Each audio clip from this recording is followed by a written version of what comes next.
Bismillahirrahmanirrahim. Assalamualaikum warahmatullahi wabarakatuh. Alhamdulillahilladzi hadana lihada wa ma kunna linahtadiya laula an hadanallah. Asyhadu an la ilaha illallah wahdahu la syarikalah wa asyhadu anna Muhammadan abduhu wa rasuluh. Allahumma salli ala sayyidina Muhammad wa ala ali sayyidina Muhammad. Rabbi israh li sadri wa yassir li amri wahlul 'uqdatam min lisani yafqahu qawli. La ilaha illa anta subhanaka inni kuntu minaz zalimin. Allahumma inna nas'aluka ridhaka wal jannah wa na'udzubika min sakhatika wan nar. Sahabat yang dimuliakan Allah Subhanahu wa taala, pertama-tama marilah kita panjatkan puja dan syukur kita kehadirat Ilahi Rabbi, Zat yang Maha Suci, Allah Rabbul Izzati, yang senantiasa telah melimpah ruahkan kepada kita semuanya nikmatnya, karunia dan lain sebagainya yang luar biasa. Hari ini kita masih bisa bernafas dengan baik, bisa melihat dengan baik, bisa berjalan. Dan hari ini kita menyimak kajian ini pun karena ada hidayah dan rahmat serta rezeki dari Allah Subhanahu wa taala. Rezeki dan nikmat yang paling tinggi adalah nikmat iman, nikmat Islam, nikmat keimanan. Maka dari itu kita harus pandai-pandai bersyukur. Yang mudah-mudahan Allah Subhanahu wa taala akan senantiasa mencatat amal-amal kita sebagai tabungan untuk di akhirat kelak. Dan Allah tambah kebaikan untuk kita. Amin ya Allah ya Rabbal Alamin. Salawat beserta salam selalu kita curah limpahkan kepada junjungan kita, manusia yang terbaik, manusia termulia, manusia yang telah sempurnakan oleh Allah jalur nasabnya, akhlak dan lain sebagainya. Bahkan kata Allah Subhanahu wa taala, laqad kana lakum fi rasulillahi uswatun hasanah. Contoh yang terbaik itu ada pada diri Rasulullah. Kita selalu bersolawat, tingkatkan kecintaan kita kepada Rasulullah yang mudah-mudahan kelak di Yaumil Qiyamah kita mendapatkan syafaatul uzma. Amin ya Allah ya Rabbal Alamin. Teman-teman sekalian, hadirin dimanapun Anda berada, kemarin kita sudah mempelajari tentang niat. Salah satu hadis tentang niat. Kemarin kita menekankan bahwa sesuatu amal itu bisa jadi tertolak karena niatnya yang salah. Jangan sampai amal-amal kita, ibadah-ibadah kita kepada Allah tertolak gara-gara kita salah niat. Maka memperbaiki niat itu penting. Dan supaya niat kita benar, ada pada relnya, ada pada kemauan Allah Subhanahu wa taala, kita harus belajar. Bagaimana kita menyesuaikan niat ini dengan perilaku kita, dengan perbuatan kita? Maka kata Rasulullah SAW dalam sebuah hadis yang kemarin kita sudah bacakan dan hari ini pun kita akan kembali mengingatkan kita.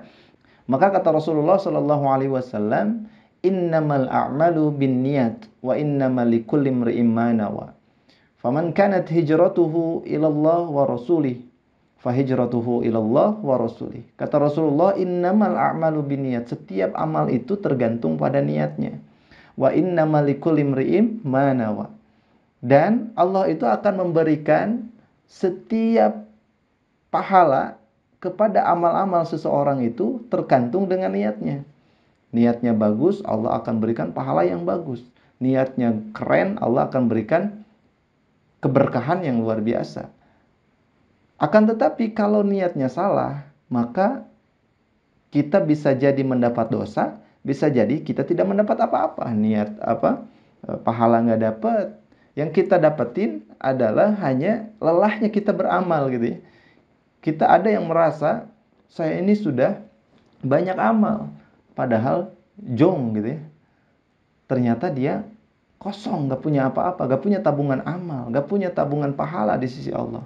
Kenapa? Karena bisa jadi salah niatnya. Atau bahkan kita tidak menyertakan niat di dalam ibadah kita.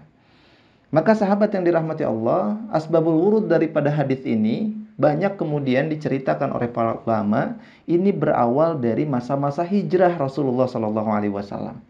Hijrahnya dari kota Mekah ke kota Yasrib. Yang hari ini dikenal menjadi kota Madinah.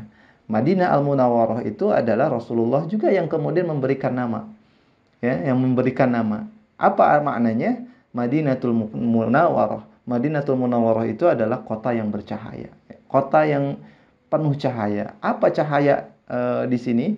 Cahaya di sini adalah munculnya peradaban Islam itu ada di kota Madinah. tersebarnya ilmu agama Islam hingga ke mancanegara, bahkan hingga ke Indonesia, itu berawal dari masa-masa hijrah di kota Madinah. Rasulullah SAW memulai kehidupan atau pola dakwah yang baru. Maka hadirin yang dimuliakan Allah Subhanahu wa taala, di dalam proses hijrah itu ya, ada satu sahabat yang ikut serta hijrah gitu, yang ikut serta hijrah ini bukan karena Allah dan Rasulnya, akan tetapi karena seseorang yang ingin dinikahinya. Para ulama menyebutkan wanita ini adalah Ummul Qais, sehingga dijuluki sahabatnya itu sahabat Muhajir Muhajir Ummul Qais. Jadi dia hijrahnya karena Ummul Qais gitu. Walaupun sebenarnya ada para ulama yang mengatakan hadis ini tidak menemukan hadis yang sahih tentang si sahabat ini hijrah karena Ummu Qais. Akan tetapi banyak ulama yang mengisahkan seperti ini, dan ibrohnya insya Allah ini ada pelajarannya untuk kita. Jadi Rasulullah Shallallahu Alaihi Wasallam itu waktu hijrah, ada sahabat yang hijrahnya bukan karena Allah dan Rasulnya. Padahal proses hijrah itu sangat-sangat luar biasa, diridhoi oleh Allah Subhanahu wa taala. Bahkan kata Allah Subhanahu wa taala, akan dijamin ya, dijamin bagi orang yang berhijrah karena Allah Subhanahu wa taala dan Rasulnya, ini akan dijamin. Apa jaminannya? Jaminannya itu adalah berupa tempat yang luas, kemudian rezeki yang tak terhingga. Bahkan bagi orang yang hijrah karena Allah dan Rasulnya, ketika pun belum sampai ke tempat hijrahnya, lalu kemudian dia meninggal dunia, pahalanya ini sudah ditetapkan oleh Allah Subhanahu wa taala. Begitu ya. Ini luar biasa teman-teman sekalian. Bukan main-main. Allah Subhanahu wa taala memerintahkan hijrah itu sampai dijamin, orang yang ikut hijrah dengan Rasulullah itu sampai dijamin. Ya. Bagaimana tidak Rasulullah SAW kemudian bukan marah mungkin ya, ingin menegur atau karena sayang kepada para sahabat, karena sayang pada sahabatnya, jangan sampai salah niatnya, jangan sampai kemudian sahabat itu hijrah karena sesuatu dan bukan karena Allah Subhanahu wa taala dan Rasulnya. Maka kemudian Rasulullah ini mengatakan, mengungkapkan satu hadis ini yang kemudian kita pelajari hari ini, dan pelajarannya banyak. Bagaimana Rasulullah tidak sayang? Karena teman-teman sekalian, pada masa-masa hijrah itu luar biasa. Tekanan orang kafir Quraisy itu ya kepada kaum muslimin, kepada Rasulullah, Rasulullah itu diburu mau dibunuh gitu kan. Kemudian sampai akhirnya datang perintah hijrah, akhirnya berhijrah. Orang-orang para sahabat yang lain itu karena ingin menjaga agama Allah ini supaya tersebar, agama Allah ini supaya sampai kepada kita. Kan tetapi ada satu sahabat yang kemudian hijrahnya bukan karena Allah dan Rasulnya. Maka kata Rasulullah, innamal a'malu binniyat. Jadi kalau kalau kata-kata kita nih ketika menasehati sahabat kita, hey bro gitu ya. Ingat, kamu tuh beramal, berhijrah apapun itu harus dengan niat yang tulus karena Allah. Harus niat yang baik karena Allah. Jangan kita meniatkan yang lain karena harta, karena jabatan dan lain-lain. Akan tetapi karena Allah. Kenapa? Karena innamal a'malu binniyat wa innamal likulli imri'in ma nawa. Karena apa yang kalian kerjakan itu, ibadah yang kalian kerjakan itu, amalan yang kalian kerjakan itu, Allah akan berikan pahalanya sesuai dengan niatnya. Kalau kamu niatnya karena harta, ya kamu bakal dapat harta gitu kan. Tapi belum tentu keridhaan Allah dan Rasulnya. Begitupun dalam proses hijrah ini teman-teman sekalian. Dalam proses hijrah pun, ini Rasulullah mengingatkan sahabatnya. Jadi hijrahnya itu harus karena Allah, jangan karena yang lain. Karena Allah akan senantiasa memberikan pahala hijrah itu sesuai dengan kadar niat kita. Kalau niatnya adalah ingin menikah, maka kamu akan dapat perempuan yang kamu ingin nikahi. Tapi keridhaan Allah ini belum tentu. Dan hari ini teman-teman sekalian, Masya Allah luar biasa. Ini saya bersyukur gitu ya, anak-anak muda banyak yang kemudian berhijrah. Ini animo masyarakat, khususnya kaum muda di dalam bab hijrah ini luar biasa. Tetapi tentu berbeda ya. Kalau dulu hijrahnya dari kota Mekah ke kota Yastrib, kalau sekarang hijrahnya dari perilaku yang buruk menjadi perilaku yang baik. Dulu kerjaannya, mainannya di jalanan, sholat lupa, puasa bablas dan lain sebagainya, minum khamar dan lain sebagainya sudah tidak dianggap itu tidak melanggar begitu ya. Sampai kemudian akhirnya berhijrah ke arah yang lebih baik dari segi pakaian lebih syar'i gitu ya. Kemudian dari segi makanan yang halal, dari segi ucapan akhlaknya lebih baik lagi, ibadahnya begitu dan seterusnya dan seterusnya. Ini saya bersyukur dengan animo seperti ini. Akan tetapi teman-teman sekalian, sekali lagi saya mengingatkan kepada kita semuanya, ketika kita berhijrah, ya, ketika kita masuk dari kehidupan yang kelam menuju kehidupan yang lebih baik di sisi Allah, maka mari kita niatkan karena Allah Subhanahu wa taala. Nah, kenapa? Karena setiap amal kita ini, setiap perbuatan kita akan diberikan pahala oleh Allah tergantung dengan amal kita. Jangan sampai kita berhijrah karena ingin ada seseorang yang kelihatannya solehah gitu ya. Solehah, dia kemudian rajin ke masjid, rajin ke pengajian. Akhirnya kita pakai peci, pakai baju syar'i gitu ya. Kita juga si perempuan ini ke masjid ini buat ikut pengajian, kita juga ikut supaya ketemu gitu. Nah, ini niatnya udah salah. Walaupun sama-sama ke pengajian, sama-sama berubah dalam pakaian gitu ya, tapi niatnya berbeda. Maka Allah akan nilai niatnya itu. Niatnya mau ini benar-benar karena Allah atau karena perempuan itu gitu ya. Nah, teman-teman sekalian, mari kita sama-sama luruskan niat kita dalam setiap amal kehidupan kita. Karena jangan sampai tadi kita beramal tapi amal kita tertolak gitu ya. Nauzubillah. Capek kita. Ya. Kita ingin dinilai orang, sholat ingin dinilai orang, sedekah ingin dilihat orang, capek. Orang yang cenderung ingin dilihat orang lain, orang yang niatnya salah gitu ya, punya niat yang salah dalam beramal, maka akan capek. Dan kita mudah kecewa, teman-teman sekalian. Kita mudah kecewa. Kita sedekah banyak nih, pengen dihargain orang. Ternyata orang-orang yang melihat sedekah kita itu juga ngehargain kita. Maka kita kecewa. Aduh, gitu ya. Nah, maka niatkan karena Allah. Kita berbisnis, kita berusaha gitu ya. Bekerja, berbisnis misalnya. Tapi nggak laku-laku nih jualan gitu. Kalau kita niatnya karena Allah, maka ketika pun tidak laku, kita akan senantiasa bersabar. Kita akan sabar dan terus berjuang, semangat berjuang. Tapi kalau niatnya bukan karena Allah gitu ya, saya pokoknya harus kaya. Karena niatnya, mindsetnya adalah kekayaan yang dikejar, ketika dia tidak ada yang laku dalam berusaha dan tidak ada laku dalam berjualan, maka dia kecewa, teman-teman sekalian. Ketika sudah kecewa, ini susah membangkitkan giroh kita, membangkitkan semangat kita untuk semangat lagi dalam beramal, beribadah. Ya.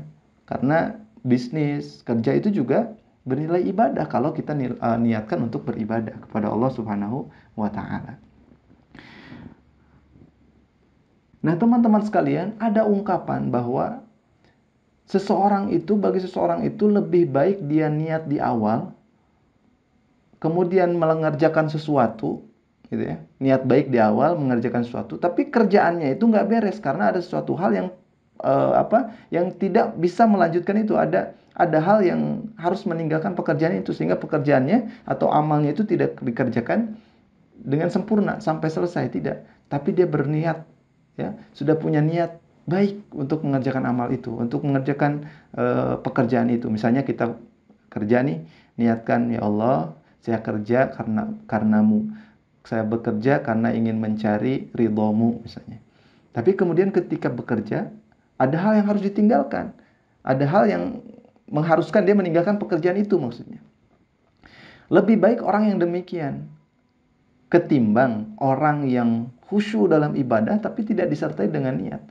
Ketimbang orang yang serius di dalam bekerja tapi tidak dibarengi dengan niat yang baik. Ya. Nah, walaupun teman-teman sekalian, wajib atau tidaknya niat ini harus disertakan dalam setiap amal, dalam setiap gerak langkah kehidupan kita, di dalam beribadah, beramal, bekerja, dan lain sebagainya. Di kalangan para ulama ini terjadi perbedaan pendapat. Imam Syafi'i, Imam Maliki, Imam Hambali berpendapat bahwa niat ini wajib untuk disertakan di dalam segala amal-amal kita. Baik itu amalnya yang sifatnya yang sifatnya perantara maupun sifat yang sudah amalnya yang sudah sifat tujuan atau maksud gitu ya. Maksud di sini adalah amal yang yang sudah ditetapkan, contohnya salat gitu kan. Nah, wudhu ini adalah amal yang perantara. Ini maksudnya. Jadi kalau orang sholat gak wudhu maka nggak sah sholatnya. Maka berarti harus wudhu dulu. Jadi wudhu ini adalah amal perantara gitu loh.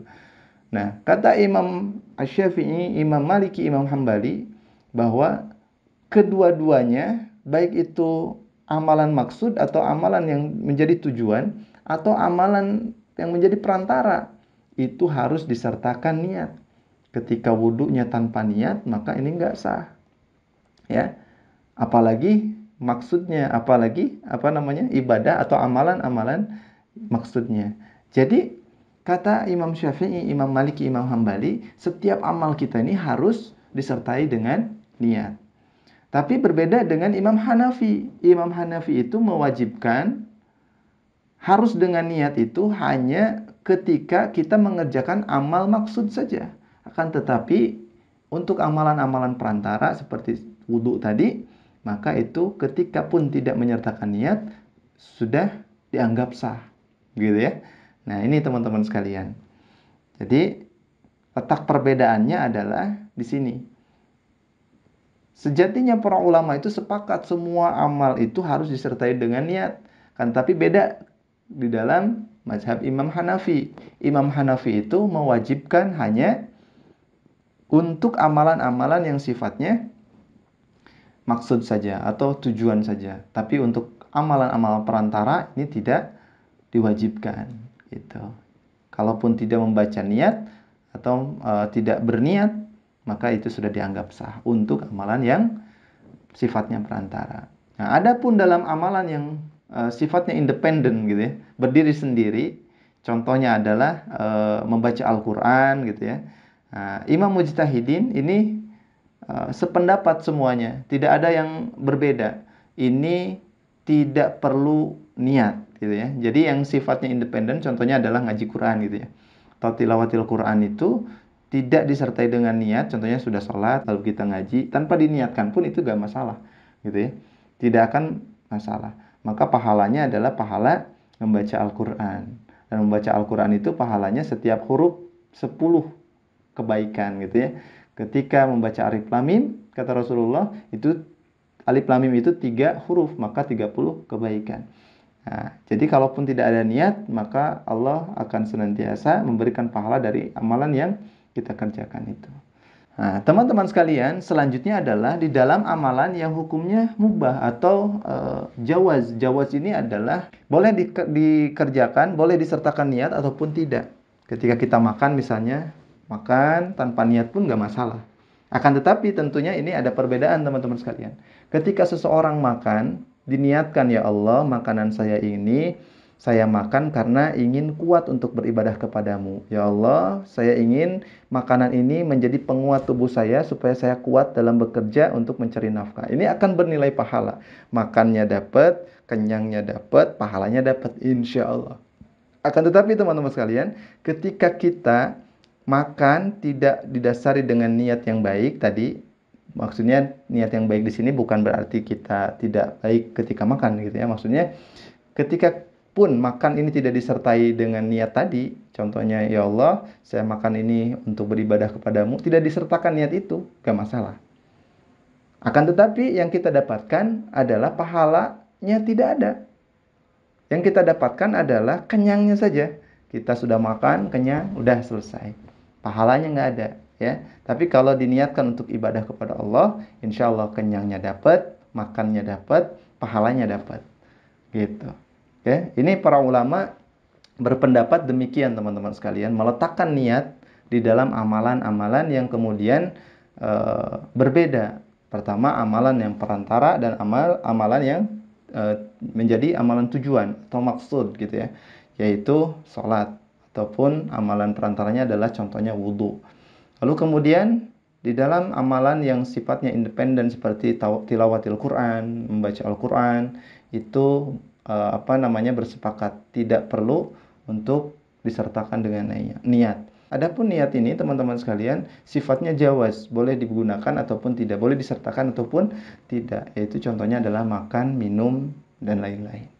Baik hadirin yang dimuliakan Allah Subhanahu wa taala, ini sedikit mengulas terkait dengan niat. Bahwa penting bagi kita di dalam setiap beramal, di dalam setiap pekerjaan kita, di dalam setiap gerak langkah kehidupan kita ini harus disertai dengan niat yang baik. Kenapa? Karena para ulama sejatinya sudah sepakat, walaupun ada perbedaan, sejatinya para ulama sudah sepakat. Semua pekerjaan, semua amal ibadah kita harus disertai dengan niat, walaupun ada perbedaan. Tapi teman-teman semua, kita semua sudah menyimak tadi letak perbedaannya di mana, ya, di dalam amal, ya, di dalam amal maksud dan juga amal perantara. Kemudian selain itu ada yang sepakat tidak disertai niat pun tidak masalah, ada yang senantiasa boleh pakai niat ataupun tidak. Terlepas daripada perbedaan itu, ulama ingin menegaskan bahwa setiap amal kita ini harus pakai niat gitu ya. Karena kalau tidak pakai niat, tidak ternilai, tertolak amal kita. Bisa jadi gitu ya. Alhamdulillah, kita capek-capek sudah beramal, ternyata tertolak. Ya, pahala gak dapat, kita hanya capek saja. Maka luruskan niat. Di dalam hadis yang kedua di dalam kitab Riyadhus Shalihin, Rasulullah SAW menegaskan kepada kita, ini masih ada korelasinya dengan niat tadi. Di dalam hadis ini dijelaskan oleh Rasulullah SAW. Wa an ummil mu'minin ummi Abdillah Aisyah radhiyallahu anha qalat qala Rasulullah sallallahu alaihi wasallam yaghzu jaytul ka'bata fa idza kanu bi baida min al-ardi yukhsafu bi awwalihim wa akhirihim. Qalat qultu ya Rasulullah kaifa yukhsafu bi awwalihim wa akhirihim wa fihim aswaquhum wa man laysa minhum. Qala yujsafu bi awwalihim wa akhirihim thumma yub'atsuna ala niyyatihim. Nanti kata Rasulullah akan ada segerombolan orang yang senantiasa hendak untuk menghancurkan Ka'bah. Akan tetapi ketika sudah sampai di Baida, di sini disebutkan, maka pasukan ini akan dihancurkan oleh Allah Subhanahu wa taala dari yang paling depan sampai ke paling belakang. Lalu kemudian Aisyah radhiyallahu anha kemudian bertanya kepada Rasulullah, "Ya Rasulullah, bagaimana mungkin mereka dihancurkan begitu saja? Sementara orang-orang yang ada di tempat itu, gitu ya, itu bukan hanya gerombolan yang mau menghancurkan Ka'bah saja, tapi dengan mereka juga ada orang yang niatnya berbeda-beda. Ada yang mau ke pasar, ada yang mau berangkat kerja kalau sekarang gini ya, ada yang mau berbelanja, macam-macam gitu." Maka kata Rasulullah, mereka akan dibangkitkan oleh Allah Subhanahu wa taala sesuai dengan niat masing-masing. Ya, tapi untuk orang yang punya kezaliman ini tetap dia pada posisinya.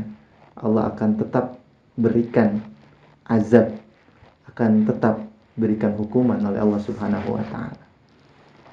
Ketika kita berada di satu kampung, kemudian di kampung itu kita menjadi orang yang memberikan contoh yang baik, sering mengajak orang dalam kebaikan, kita ke masjidnya luar biasa, ngaji Qur'annya luar biasa, kita kategorinya orang-orang yang senantiasa mau untuk mendekatkan diri kepada Allah.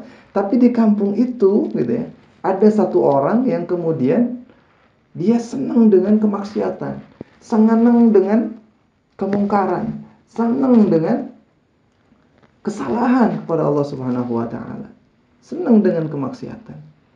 Maka orang soleh itu pun gitu ya, masuk ke dalam golongan orang-orang yang ditenggelamkan oleh Allah Subhanahu wa taala.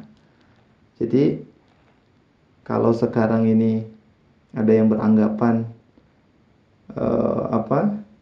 orang yang suka maksiat tuh ngomong gini, maksiat saya, minum saya, ya gitu ya. Saya berjudi dan lain sebagainya, uang saya yang digunakan.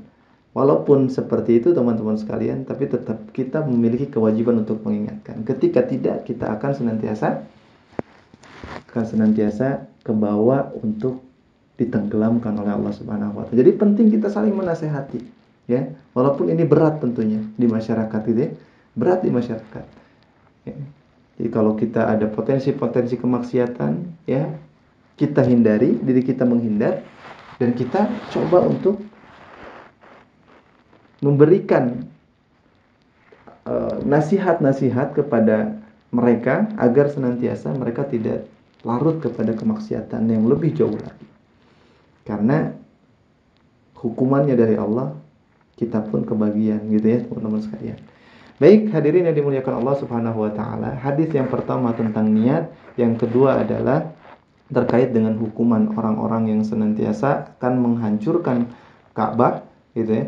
Hukuman orang-orang yang bermaksiat, dan hukuman itu akan berlaku juga kepada kita ketika pun kita soleh, tapi di situ ada orang yang bermaksiat dan kita tidak mau untuk senantiasa mengingatkan. Kita terjadi ya, di tempat kita terjadi luar biasa di Aceh. Mungkin di Aceh juga ada yang soleh, ada ustadz yang senantiasa ngajak kebaikan, tapi setelah Allah turunkan tsunami semuanya hangus gitu. Ya. Dan banyak lagi di tempat-tempat yang lain, longsorkah dan lain sebagainya. Auzubillah ya teman-teman sekalian. Maka dari itu, satu, luruskan niat. Yang kedua, kita harus senantiasa semangat untuk menasehati. Itu saja yang bisa kami sampaikan. Mudah-mudahan bermanfaat. Kurang lebihnya mohon dimaafkan. Insyaallah kita lanjutkan di serial kajian berikutnya. Mudah-mudahan kita diberikan usia yang panjang, diberikan kenikmatan iman, kenikmatan Islam, sehingga kita mudah untuk melangkah untuk menyaksikan kajian-kajian seperti ini. Akhirul kalam, wabillahi taufiq wal hidayah. Assalamualaikum warahmatullahi wabarakatuh.